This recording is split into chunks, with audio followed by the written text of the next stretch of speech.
กับสบายดีหมู่เพื่อนทุกคนเนาะนี่คือขบวนนักศึกษาเนาะของมหาวิทยาลัยจำปาสักเนาะซึ่งพวกเฮาก็เรียนอยู่คณะวิศวกรรมศาสตร์เนาะตอนนี้กำลังกาเกียมจะออกเดินทางเนาะหมู่เพื่อนเนาะเดินทางนั่นก็คือเดินทางไปทัศนศึกษาเนาะทุกคนเนาะตอนนี้ก็พร้อมด้วยอาจารย์และก็นักเรียนและก็หมู่เพื่อนทุกคนที่เรียนนํกันเนาะตอนนี้รถก็เลยออกเลยเนาะเดินทางจากมหาวิทยาลัยจำปาสักเนาะปลายทางก็คือเขื่อนห้วยลำพันธ์แข้งไส้กรองเนาะโอ้แต่ว่าจุดพิเศษก็คือมีเบียร์เนาะทุกคนเนาะตอนนี้ก็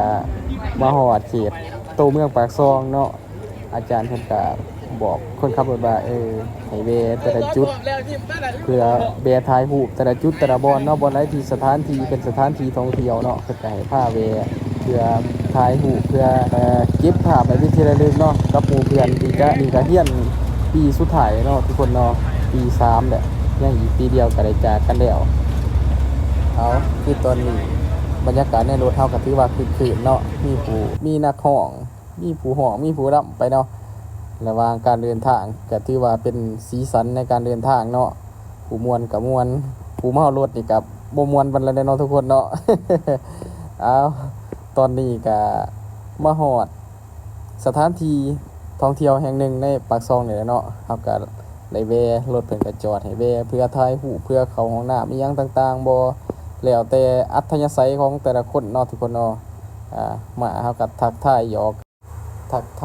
กันหัวมวนเนาะทุกคนเนาะก็ถือว่ามวนเนาะบรรยากาศก็ดีแฮงตอนนี้ก็มาฮอดน้องเป็ดทาแดงเนาะ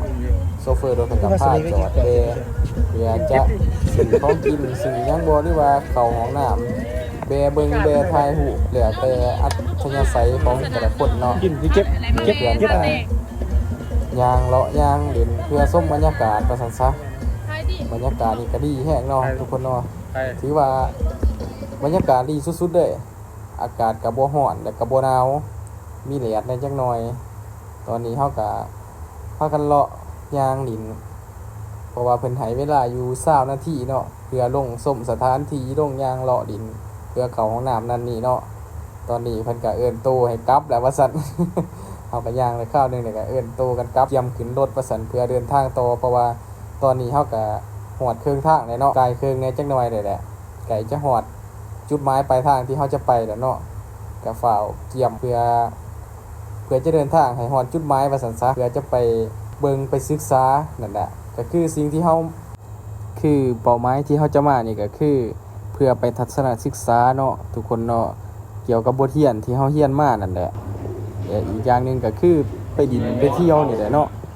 อาจจะเป็นครั้งสุดท้ายก็ได้ที่เฮาจะได้มากันเป็นทีมเบิดหมู่ที่ว่าเรียนนำกันประมาณนี้นะทุกคนนี่ก็แต่ละมหาลัยก็น่าจะมีเนาะโอกาสหน้าเฮาก็น่าจะได้ไปแต่ว่าก็น่าจะบ่มีโอกาสแบบนี้ที่จะได้มาเบิดหมู่คณะที่เรียนนำกันหั่นนะผู้ใดที่บ่ได้มาก็ถือว่าพลาดแฮงเนาะโอกาสนี้เนาะตอนนี้ก็เดินทางมุ่งหน้าเข้าสู่เมืองท่าแตงเนาะตอนนี้เนาะเอาไฟยุกก็ยุกนำบัดนี้เอาเฮ็ดจ้ะตอนนี้ก็ฮอดเมืองท่าแตงแล้วเอาแต่กายเกียมลงไปต้นรถ เขาเมื่อน้ำไหน ครับดีแล้วจะมาโต๊ะคือปากซอง ยิ้มแล้วของนึงยิ้มแล้วของนึงยิ้มแล้ว เอาหน้านี่ ต้องกระจายขึ้นไป เบียร์เนาะเขาเนาะเบียร์เนี่ยเนาะ มื้อนี้มากินข้าวเปียกอยู่ท่าแดงเนาะ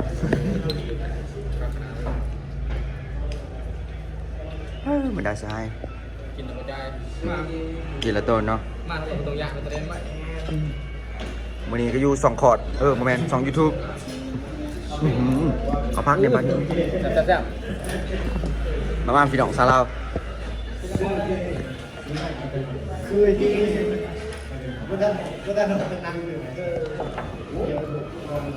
บ่าวเฒ่าจบคลิปเพียงเท่านี้เด้อ38 วิขอบใจหลาย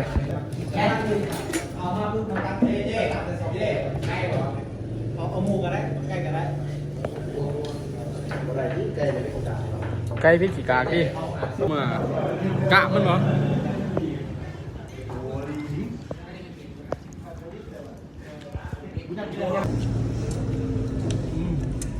ข้างใน คำเอาพื้น สวบพี่น้องดูบ่าวไลฟ์ครับ ไทยทางต่าง เอาตอนนี้ก็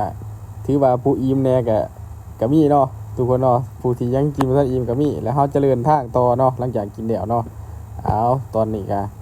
มาฮอดเขตอันตรายเลยเนาะทุกคนเนาะมาฮอดเขตผู้เนาะเขตที่ว่าจะลงไปในโตเขื่อนในสถานที่ที่ว่าตั้งเขื่อนหั่นเนาะตอนนี้ก็กำลังก้าวเข้าสู่ทางที่ว่าค่อนข้างจะอันตรายเนาะทางที่ว่าลงผู้เนาะทุกคนเนาะเฮาก็คือเฮานั่งอยู่หน้านี่เฮาก็เห็นเบิดทุกอย่างว่าทางไหนมีคุ้มทางไหนมันสั่นนั่นนะเฮาก็ถือว่าโอ้เป็นตาย้านเติบเนาะทุกคนเนาะเฮานั่งอยู่หน้านี่ก็ถือว่ากั้นใจไปนํอยู่ คือท่านี่ก็สูงแฮงเนาะความสูงนี่ประมาณอยู่100 เมตรเนาะทุกคนเนาะแต่หนทางหาพื้นดินนี่ความสูงถ้าว่าบ่กลัวนั่นเนาะทั้งสูงทั้งทางโค้งทางน้ำพุเนาะโอ้ยทางนี้ถือว่าอันตรายว่าซั่นซะแล้วมาฮอดนี้เนาะทุกคนเนาะอ้าวเป็นจุดที่เป็นจุดพีคเลยนี่ทางเฮาซึ่งว่าผู้มากก็บ่ได้มารุ่นเลยเนาะคืออาจารย์เคยมาก็บ่ได้มารุ่นเลยบ่ฮู้ว่าสิไปทางไหนเพราะว่าทางเขาก็มีทางตัดใหม่แล้วก็ทางเก่าคือทางดุมนี่ก็เป็นทางเส้นเก่าทางเบื้องเทิงนี่ก็เป็นทางที่เขาตัดใหม่อาจารย์ก็ได้ว่าพากันตัดสินใจลงดุมเพิ่นว่าลงทางเส้นดุม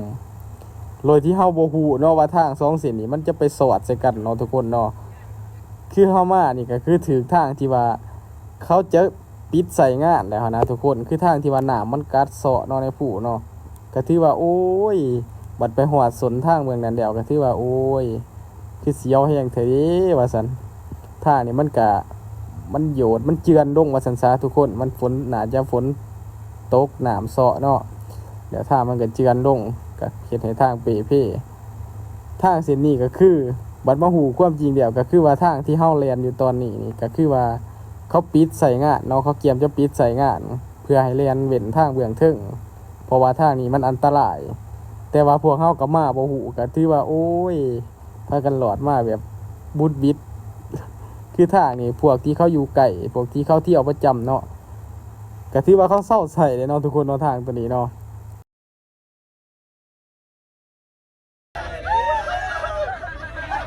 หลอกกันเว้ยอาจารย์ลูก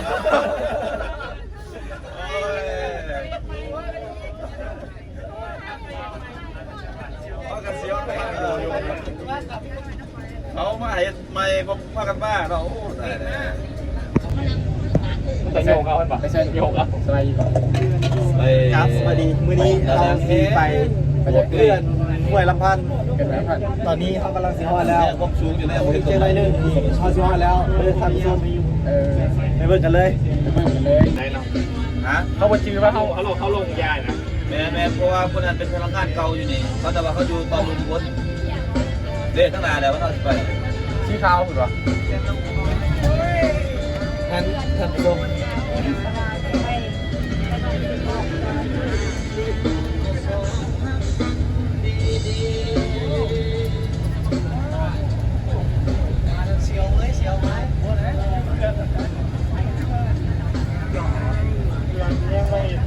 เกิดหน่วยละพัน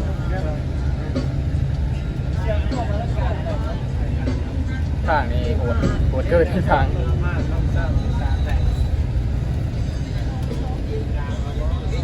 ไปบอกพ่อแม่มันสดเขาเด้อว่าไปยังไปก็จึงแท้น่าจะทางตรงนะครับมันอาจจะปาดที่ไปวัดทางเส้นเก่าเส้นเก่าแม่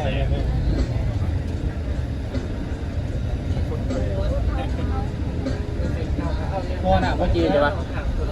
แต่ว่าท่อหนักไม่ใช่ว่าทางใช่ปะทางยังเป็นตรงกันเลยเนาะพอดีปีนลงไปนะท่อหนักมั้งท่อหนัก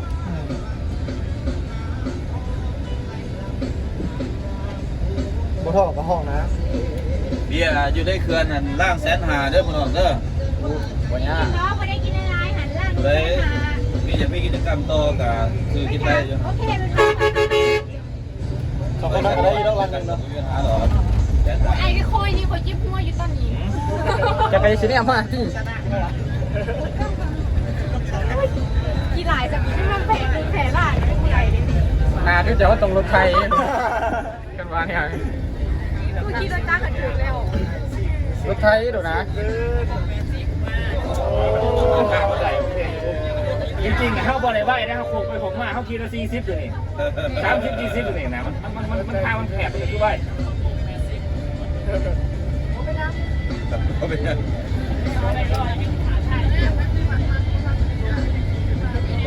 เขาเข้าใจบ่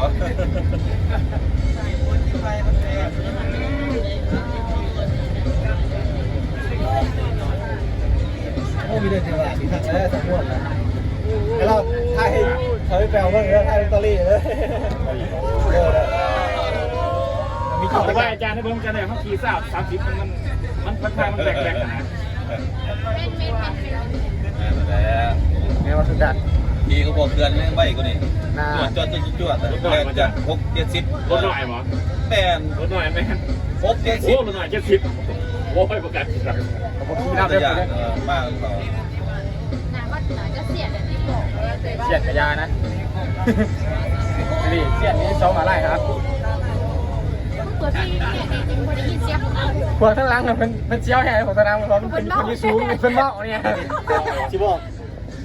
ในเขื่อนนี้มีเดินเตะบานนำวันนี้เขาต้องมาเบิ่งว่านักกษัตริย์ระหว่างนักศึกษาไฟฟ้ามหาวิทยาลัยจำปาสักกับทีมของเขื่อนไอจีเป็นผู้ชนะ ใน ฝากติดตาม ฝากติดตามตอนต่อไป อาจารย์ใส่ขวดอาจารย์เดี๋ยวนี้ได้ป่ะตอนนี้เขากำลังสิลงไปเขาเดินแล้วเราตอนนี้นะ เขาเคลื่อนที่ก่อน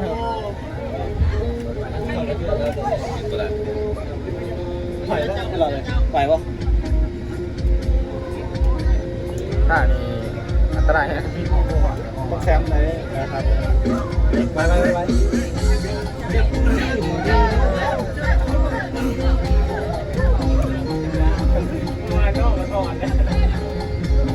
แต่บรรยากาศนะ มันเรื่องก็ยากเพราะว่าได้ไปซื้อไปเกลือนก็ไปพวกยักษ์ก่อนจะสักกัน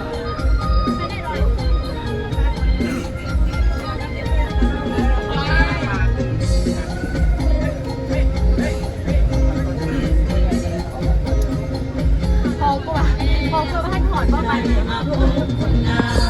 ชื่อสาวแหล่บ้านพอเสด็จพอแล้วว่าจุดหมายปลายทาง พอแล้ว ตอนนี้เขาฮอตจุดหมายปลายทางแล้วถ้าให้เขาอนุมัติเข้าไป นี่มาเที่ยวเข้าบ่มัดดิ จุดถ่ายก่อนตีแล้วก็เราจะไปตาม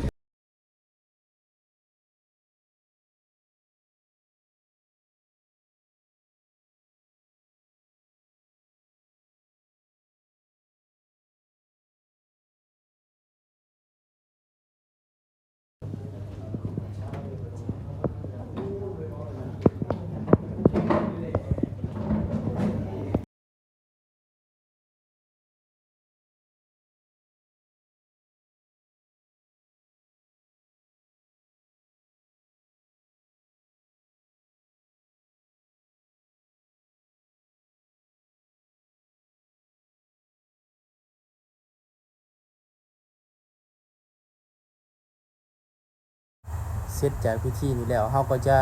พากันออกจากห้องตัวนี้แล้ว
ที่ไหวเข้ามา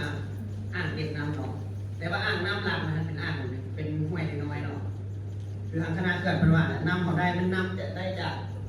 เดียคันเขาเป็นฝ่ายเนาะฝ่ายไหวน้ำเข้ามาอ่างเก็บน้ำ5 ฝ่ายเนาะรวมยาวกว้างสั้นเขื่อนก็คือ557จำ3 เมตรเนาะรวมกว้างของสั้นก็195 เมตรเนาะรวมกว้างของสั้นเขื่อนก็8 เมตรสูง75จำ6 เมตรเนาะระดับน้ำนองนี่820จำ70ระดับน้ำสูงสุดนี่แม่น820แมตรเนาะการเทียบคือทางคณะเกิดเป็นว่าเนาะช่วงเราปล่อยน้ำสปริงเวย์เนาะมันต้องการระดับนี้แต่ปริมาณน้ำเราปล่อยในโบนจะปล่อยแบบนี้มันจะปล่อยเป็นเมตร 1หรอประมาณ1 เมตรซ้ำเราปล่อยปริมาณน้ำถ้ามันกลายระดับมันจะติดตามเลยจะบอกว่ามันเพียง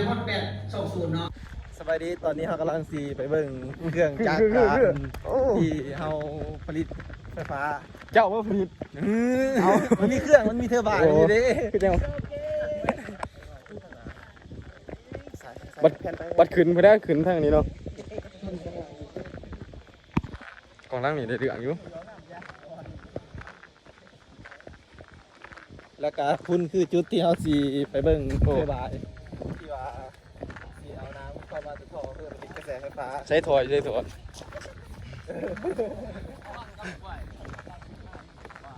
ตอนขึ้นนี่ได้ขึ้นท่าเอาใจแล้วที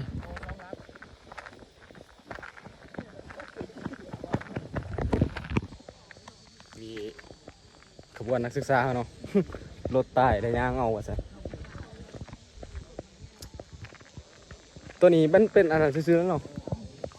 เป็นห้องเฮือนเก็บไฟซื้อเนาะบอลผลิตซื้อๆเนาะแต่ว่ามันโมเมนเขื่อนสิว่าโมเมนเขื่อนสิว่าจะได้ปะ มันโมเมนต์ตัวเทอร์ไบน์ที่ว่า มันโมเมนตัวอ่างเก็บน้ำเนาะแต่ว่าเป็นบอลผลิตไฟซื้อๆตอนนี้คนรอของหอมนึงข้างนอกผมเจ๊ใช่ ทำไมเท่าไหร่ จะเคือสีเหมียนปุ๊บแต่อันนี้ลงติดเด้อ ไปนอนเนาะว่า โอ้ดีแล้วจะบ่ได้ เขาได้ยังมูจักจับ ดีแล้วจะบ่ได้เสียวน้ำหมูเขาจะจัดกันว่าจะฆ่านอน บุคคลวิทยาเนาะ พวกบ่ได้นอนตีเสียวอยู่มันเป็นตะยานแห้งไง บันเมื่อแล้วก็สิแนม มันเมื่อเกิดแนมเคยเห็นอยู่ดอก มานอนก็ชั่วโมงละไว้มาเดี๋ยวเขาว่า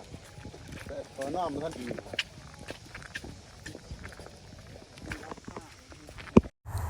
เอาคือตอนนี้เฮาก็มาฮอดโป่งเฮือนบอนที่ว่าผลิตไฟฟ้าเนาะทุกคนเนาะบอนที่ว่ามีเครื่องมีอุปกรณ์ที่ผลิตไฟฟ้าเนาะตอนนี้เฮาก็เข้ามาฮอดในแล้วรูปภาพนี้หรือว่าวิดีโอที่เฮาเข้ามาเนาะทุกคนเข้ามาบางคนก็สิว่าเป็นหยังคือบ่มีสูตรเซฟตี้เนาะเพราะว่าทุกอย่างมันมีไฟเบิดทุกเนาะทุกคนเนาะเป็นเครื่องที่ใช้งานได้จริงเนาะคือเฮามาเฮาก็ผ่านการฝึกอบรมจากพนักงานจากอ้ายๆที่เพิ่นมีประสบการณ์ในนี้เนาะแต่ก็ไปตามเพิ่นสีนับเนาะเพิ่นพาไปเพิ่นพาศึกษาเฮาจังได้ไปนํเพิ่นเนาะบ่แม่นว่าทุกคนจะเข้ามาไหลเนาะคือลางคนก็สิว่าคือบ่มีสูตรเซฟตี้บ่มีหยังนี่เฉพาะนักศึกษาเนาะที่ว่ามีผู้แนะนำมีผู้ที่ว่ามีประสบการณ์ผู้ที่มีความรู้เนาะที่เพิ่นแนะนำว่าบ่อนใดที่ไปไหลบ่อนใดที่เบิ่งไหลศึกษาไหลเพิ่นก็แนะนำเฮาเนาะบ่อนใดที่เขาบ่ไหลเขาไก่บ่ไหลเพิ่นก็จะบ่ให้เฮาเข้าไปเนาะทุกคนเนาะเดี๋ยวทุกคนสิลามาเนาะเอาเดี๋ยวเฮาไปชมเบิ่งนํกันเนาะทุกคนเนาะบัดนี้เนาะนี่เนาะทุกคนเนาะบรรยากาศก็จะประมาณนี้เนาะทุกคนเนาะภายในเขื่อนที่เฮาถ่ายมาไหลก็จะประมาณนี้เฮาก็จะขอจบคลิปเพียงส่านี้เนาะทุกคนเนาะฝากกดไลค์กดแชร์กดติดตามให้เฮาเด้อเพื่อเป็นกำลังใจให้เฮาเฮ็ดคลิปต่อไปเนาะ